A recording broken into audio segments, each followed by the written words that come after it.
Assalamualaikum warahmatullahi wabarakatuh. Video kali ini memberikan edukasi bagaimana mengatasi keberatan-keberatan prospek. Warahmatullahi wabarakatuh.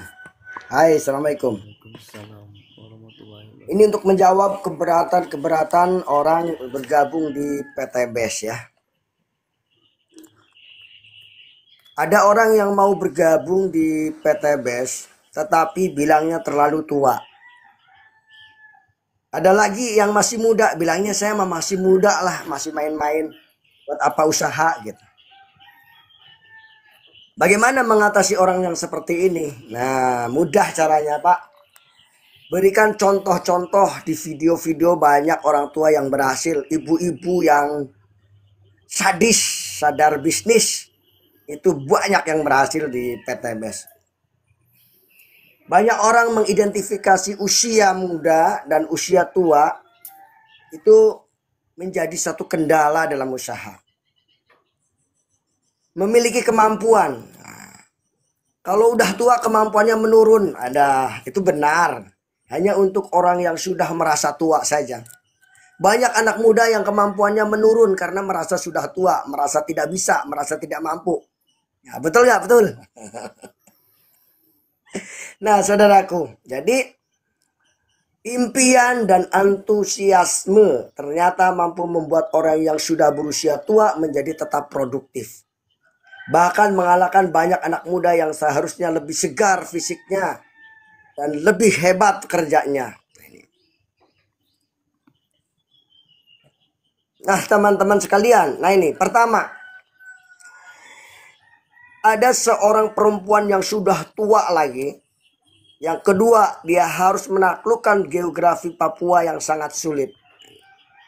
Yang bernama Katarina, Papua.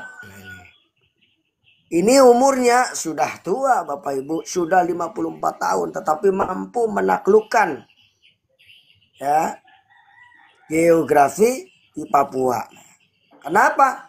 Karena punya impian. Gitu. Jadi sekarang ini sebenarnya bukan masalah tua dan muda. Masalahnya punya impian nggak untuk mewujudkan yang bahagia. Saya terlalu muda untuk sukses. Saya terlalu muda untuk usaha. Ini saudaraku. Usia yang sangat produktif dan bagus adalah usia di mana 17 tahun. 17 tahun memiliki income 100 juta per tahun. Luar biasa kan? Masya Allah. Subhanallah, alhamdulillah, wa la ilaha illallah, wallahu akbar. Apapun pencapaian Anda di usia 21 tahun, apa? Di usia seperti itu. Saudaraku sekalian, harus tetap disyukuri. Usia bukan menjadi penghalang untuk usaha. Mari kita bergabung di PT BES bersama saya. Akan saya bimbing sampai sukses insya Allah. Nah ini. Ada lagi sebuah pertanyaan. Kak, saya sudah menggebu-gebu ingin kaya tapi kok nggak kaya juga. Nah, jadi PT BES tidak menjamin kamu kaya. Tidak menjanjikan kamu kaya. Tergantung kamu punya impian dan kerja keras kamu. Nah ini. Ini banyak orang yang ingin kaya melalui masuk PT BES nih. Ya tidak menjamin gitu. Kalau kita kerja keras ya kerja cerdas, kerja ikhlas insya Allah. Banyak terbukti ya. Pada 3 bulan udah dapat motor. 9 bulan dapat mobil Pajero ya. Setahun dapat luxury. Luar biasa. Jadi percaya atau tidak di bisnis apapun, jadi pegawai ataupun pengusaha, ketika seorang hanya berfokus menghasilkan uang, yang ia dapat hanya kesulitan demi kesulitan. Jadi fokus kita di bisnis ini jangan uang. Fokusnya adalah belajar. Fokusnya adalah mencari pengalaman. Fokusnya adalah mencari ilmu. Nah, kalau kita mencari ilmu, kita akan mudah dalam usahanya. Orang-orang yang seperti ini secara naluri hanya memikirkan keuntungan pribadi. Tidak mau menolong. Kalaupun memikirkan keuntungan orang lain itu tidak jadi prioritas. Yang terpenting adalah kepentingannya dulu, kepentingannya diri sendiri. Nah ini, sebab logika mereka dapat mendapat kekayaan adalah bersaing dengan mengalahkan orang lain. Kalau di sini, kalau kita ingin kaya, kita harus banyak membantu orang. Nah, beda ya. Orang yang fokusnya uang, bagaimana mengalahkan orang lain. Tapi kalau orang yang ingin kaya raya di sini adalah bagaimana membantu mitra-mitranya sukses dulu. Bukan mikirin diri sendiri sukses, tapi bagaimana mitra kita sukses dulu. Kita bantu mitra kita memiliki wawasan, pengetahuan tentang cara melakukannya. Itu akan menyebabkan kita juga ikut kebagian sukses. Hai anak muda, di bisnis ini pun Anda akan menemui orang-orang yang hanya ingin mencari uang. Dan juga orang-orang yang tulus. Buktikan sendiri bagaimana akhir nasib mereka.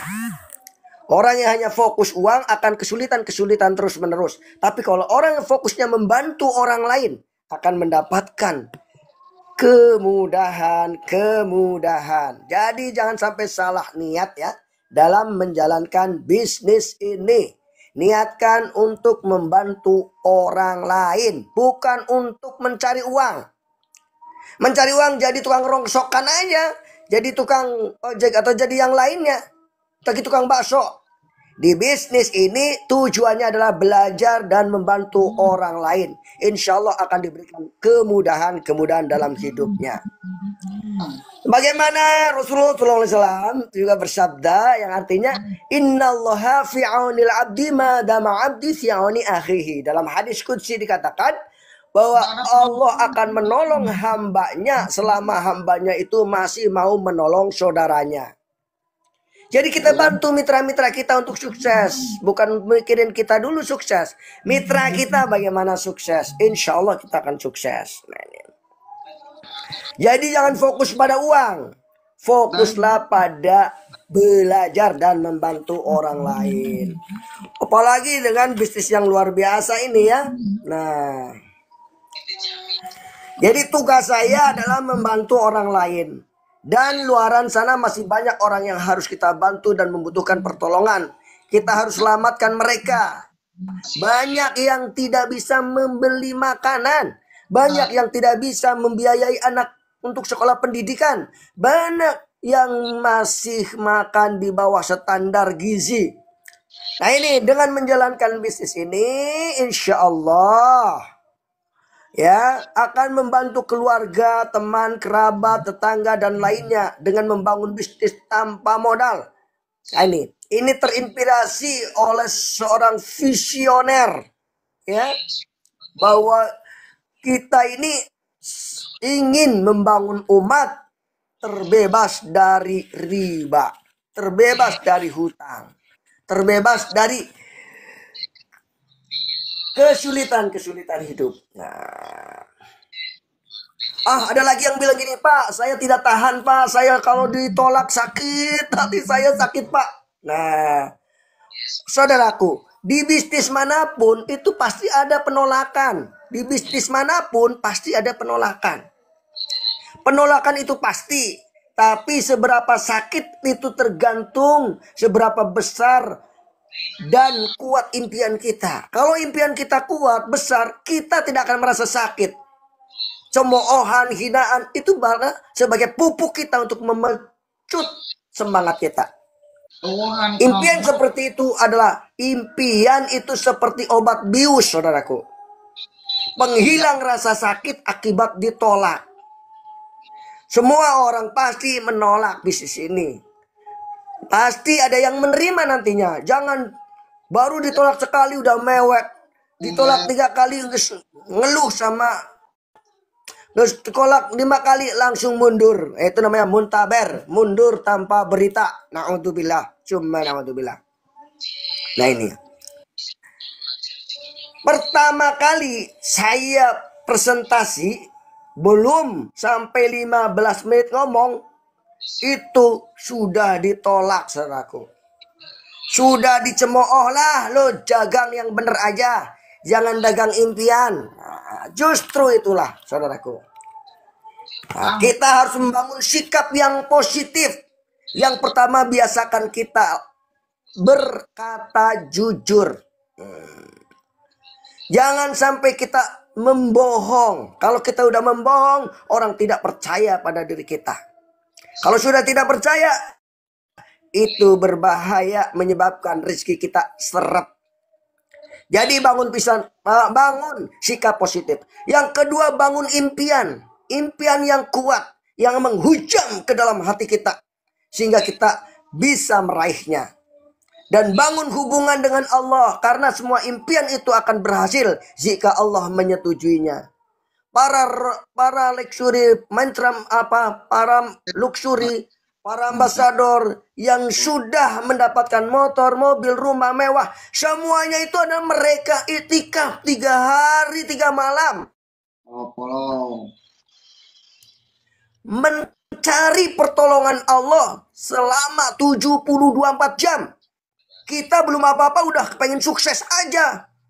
Belum itikaf, belum apa, pengen baru menjalani bisnis 1 bulan, sudah pengen sukses, sudah dapat motor, pengen dapat mobil. Itu mustahil, saudaraku, kalau kita tidak dapat pertolongan Allah Subhanahu wa Ta'ala. Yang ketiga, kita harus membangun lingkungan yang positif. Jangan berteman orang-orang yang toksin, orang-orang yang penuh dengan kebencian terhadap bisnis ini. Jangan ditemanin, cari. Jangan orang dekat, cari orang jauh. Sekarang kan ada WA, ada Facebook, ada Telegram. Gunakan itu, ada TikTok. Nah, seperti ini sekarang nih. Bagi Anda yang ingin bergabung, bisa lihat di bio profil saya. Nanti saya akan bimbing Anda menuju kesuksesan bersama. Amin ya robbal alamin. Nah, demikian yang dapat saya sampaikan untuk mengatasi keberatan-keberatan Anda dalam menjalankan bisnis ini. Semoga bermanfaat dan ini menjadi amal soleh bagi saya insya Allah dan bagi Anda yang mengamalkannya. Wassalamualaikum warahmatullahi wabarakatuh. Sallallahu ala Muhammad. Sampai jumpa lagi. Maaf, saya mau pergi menuju seminar di Serang. Halo kawan, semoga sukses selalu dan sehat selalu. Anak muda menjadi pelopor, bukan pengekor yang kerjanya pakai molor. Nah, harus menjadi orang yang mempelopori kebaikan.